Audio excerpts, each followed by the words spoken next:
É verdade que quem tem um dependente químico muito próximo fica perdido, às vezes, né, do que fazer, por onde começar, né. É um momento tão difícil, é um momento, de muito sofrimento, de angústia. Então foi pensando nisso, que o doutor Laco, que vai participar dessa conversa, né, e eu montamos um site chamado Você Tem Saída. E nesse site tem vários conteúdos de orientação, mas o principal, né, a estrela do site é o manual, né, doutor Laco?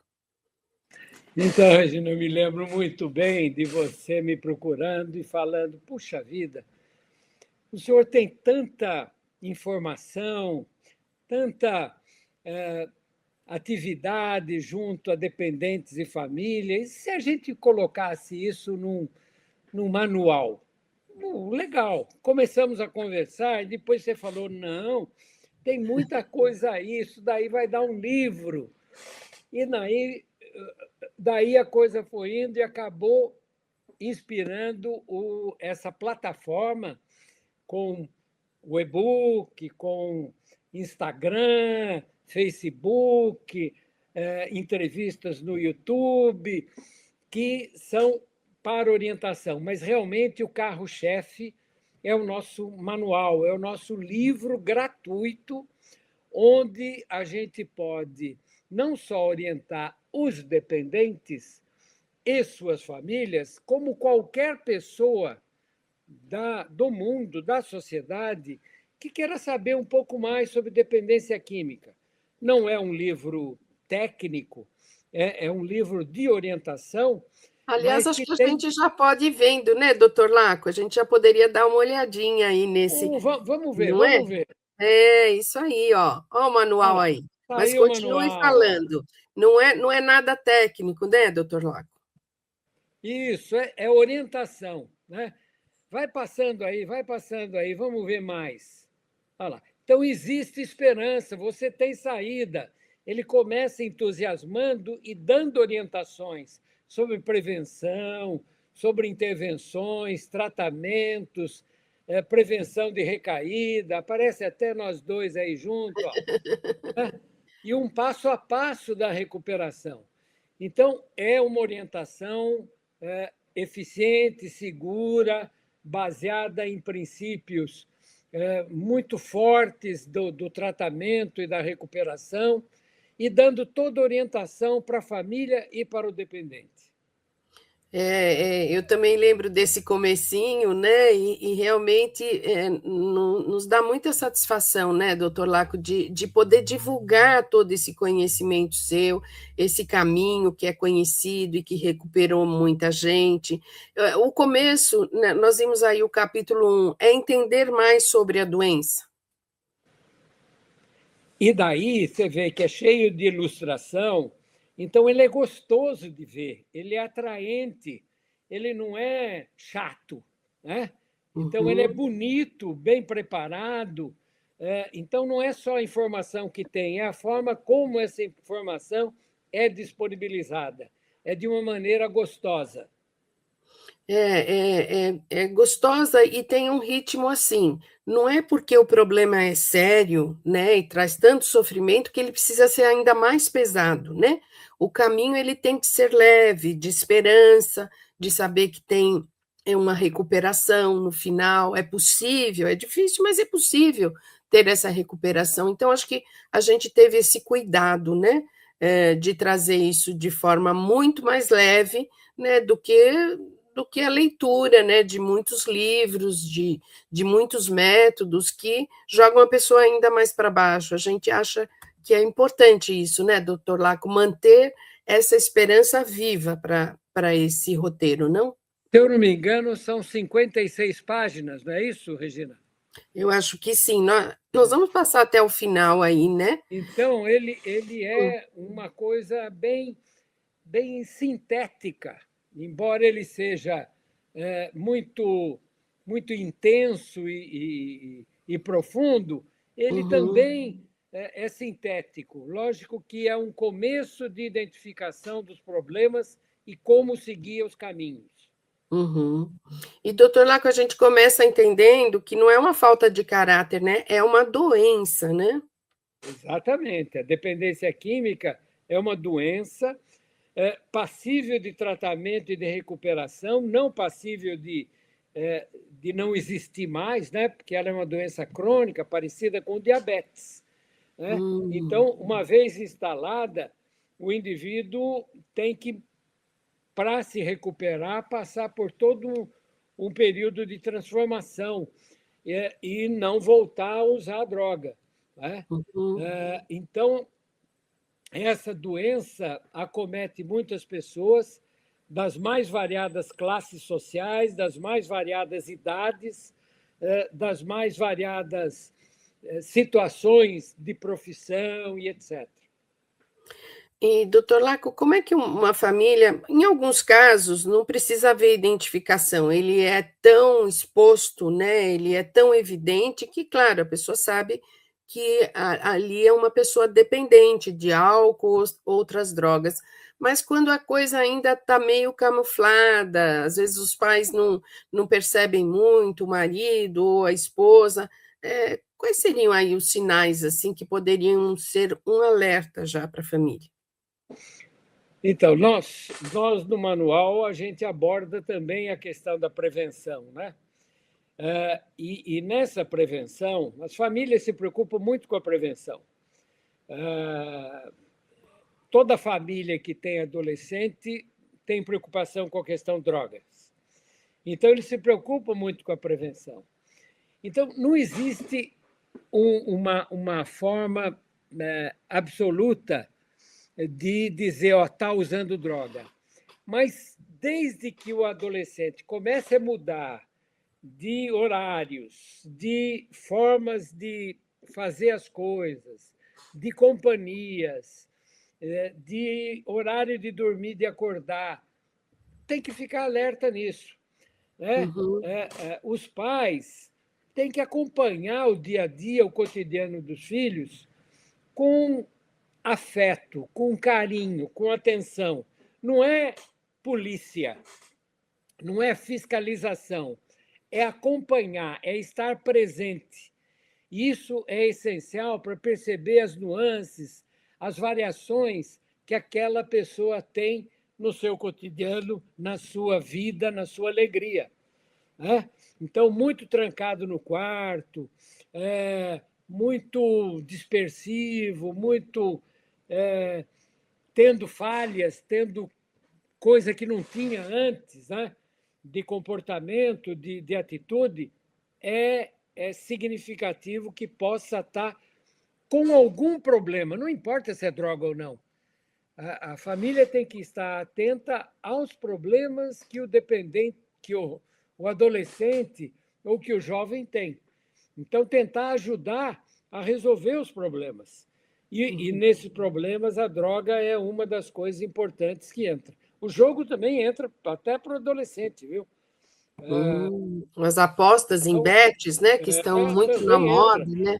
Embora a droga seja realmente, nessa faixa etária, mais importante, porque Uhum. a curiosidade que o adolescente tem de saber como é que ele vai se sentir com aquilo, a característica do adolescente, muitas vezes, dele ser inibido, retraído, e achar que aquilo vai dar um poder extra, né, de comunicação, é um chamativo importante da droga para o adolescente. E, doutor Laco, nesse momento da descoberta, acho que é preciso ter muito jeito, né? Ou, descoberta não, a primeira conversa sobre isso, né, com um dependente, ela precisa ter um jeito especial, né? Acho que mais acolhedor do que uma cobrança, enfim, um atrito Nunca, ali, né? nunca fazer cobrança. E acolhedor sempre. Então, eu acho que a família que vivencia a criança e o adolescente, porque o que acontece? Você deve lembrar que eu sou pediatra, né, originalmente. Então, eu acompanhei muito o desenvolvimento de crianças e adolescentes. O que acontece com a família em relação à criança? Os primeiros 2, 3 anos, a família é muito atenta, extremamente atenta. Hoje, né? Isso hoje. Não sei, não vou dizer no passado distante, lá dos anos 30, 40 do século passado, era diferente. Mas hoje, as famílias se ocupam muito dos primeiros 2, 3, talvez 4 anos.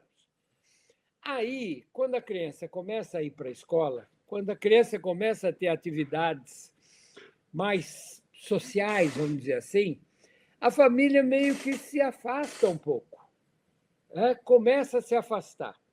Chega a idade escolar, que a criança, além da escola, tem muitas atividades de esporte, de dança, de Balé. Uhum, línguas, de uhum, não sei o quê, de não sei o que lá.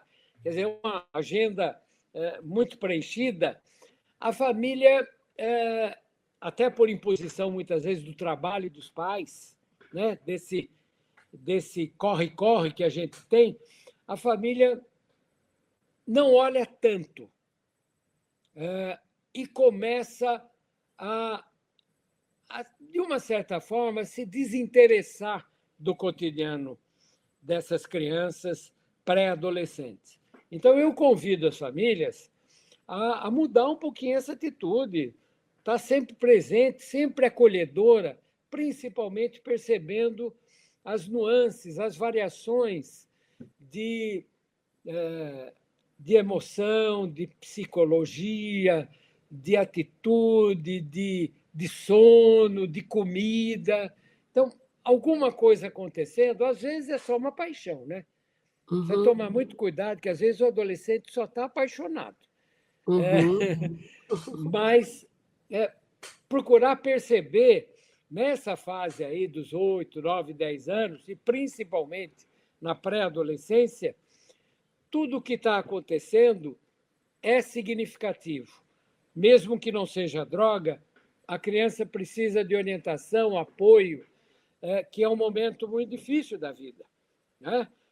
Todos nós passamos por isso e sabemos que é diferente, né? Nesse período, a gente fica mais vulnerável, mais sensível, mais emotivo, até por causa dos hormônios, né, Regina?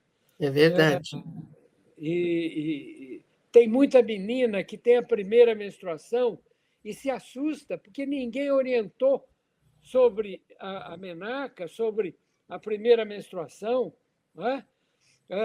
Ninguém conversa com o menino sobre pelos, sobre o despertar da atração sexual. Então, discutir a questão da sexualidade, questão das relações, é importante na família. Uhum.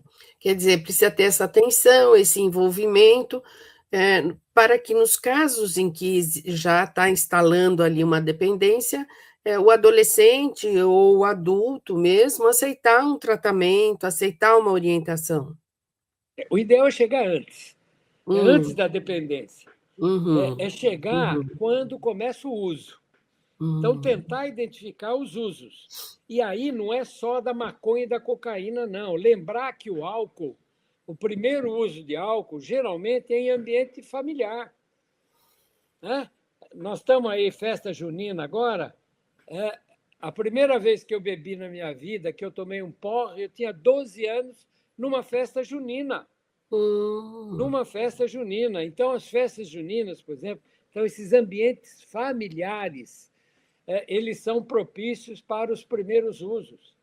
Eu lembro de uma filha de um amigo meu pediatra, que eu era pediatra da filha dele, uhum, e ela tomou um porre, sabe com o quê? Com o hum, resto de bebidas que tinha de uma festa anterior na casa hum, dela, que deixaram para limpar tudo no dia seguinte. Ela foi lá, experimentando aqui, experimentando ali, tomou um porre com os restos nos copos. Então, o hum, ambiente familiar é muito poderoso para o início de uso de álcool. Tá? uhum, A uhum, família não dá muita importância, não julga o álcool como droga. Né? Álcool faz parte de tudo, da sociedade, né? Das comemorações, da alegria, batizado, casamento, aniversário, mas criança não pode usar álcool. Criança não Uhum. pode usar álcool.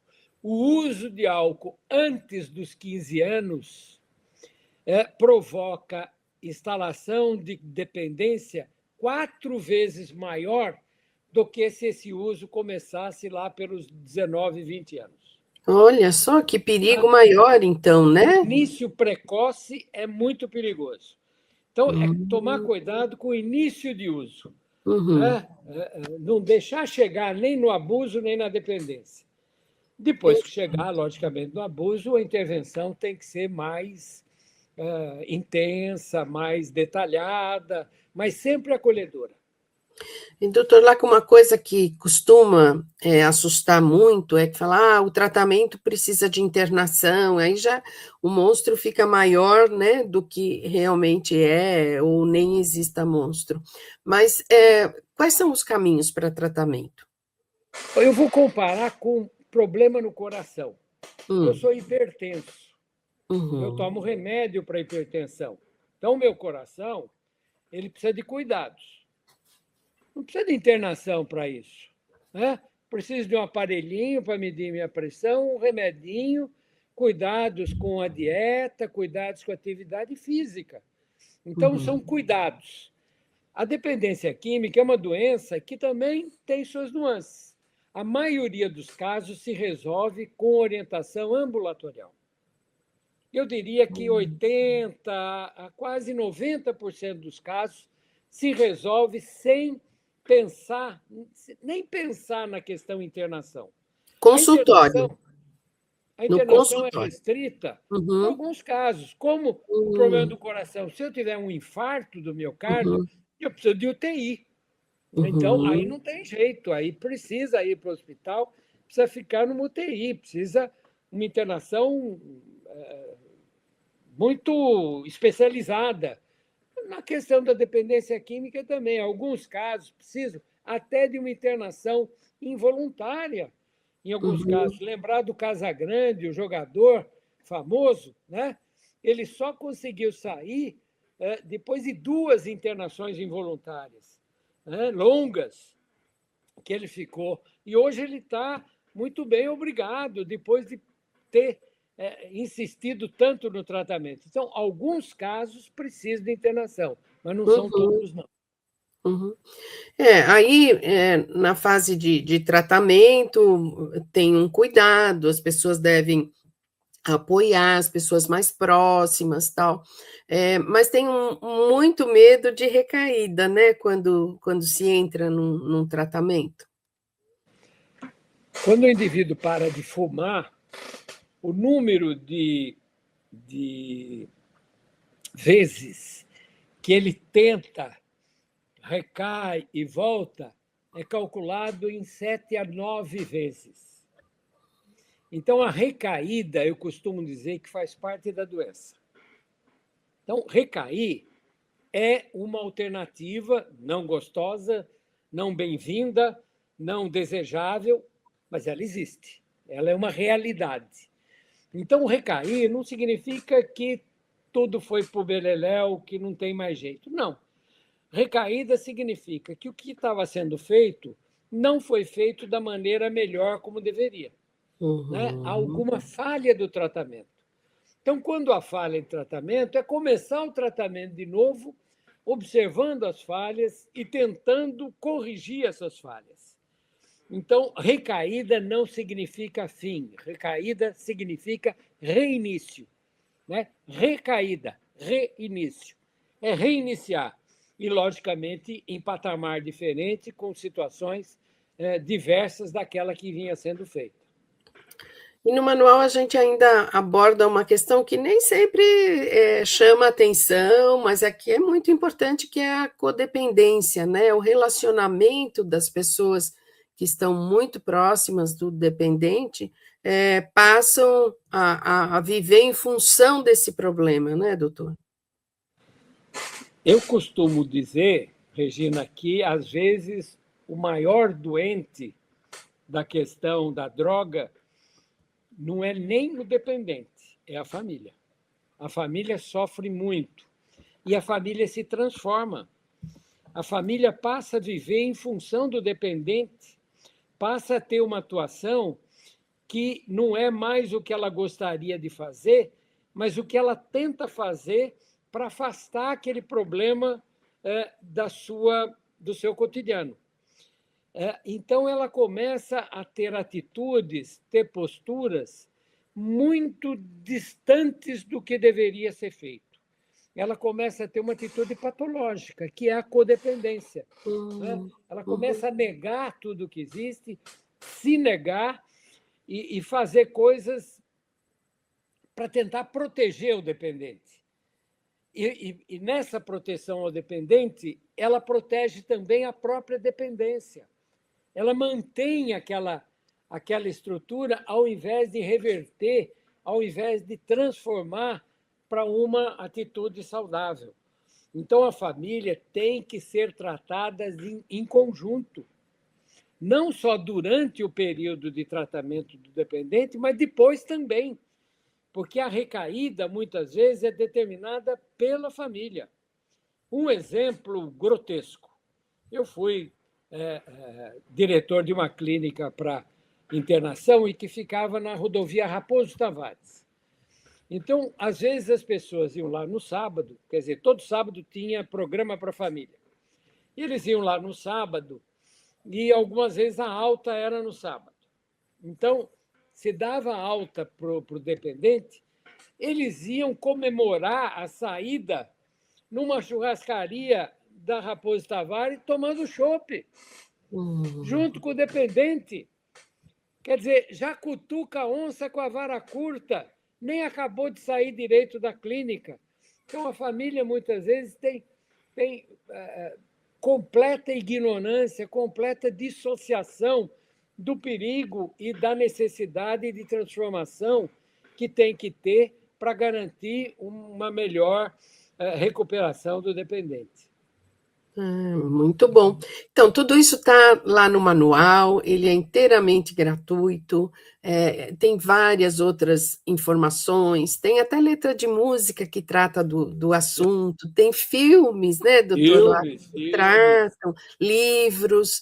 Então, olha quanta coisa, né, importante que vai te fortalecer, vai fortalecer o tratamento, né, de um dependente químico. Mas se o senhor tivesse que... você tem saída.com.br, a gente Isso. tem que Você lembrar tem saída.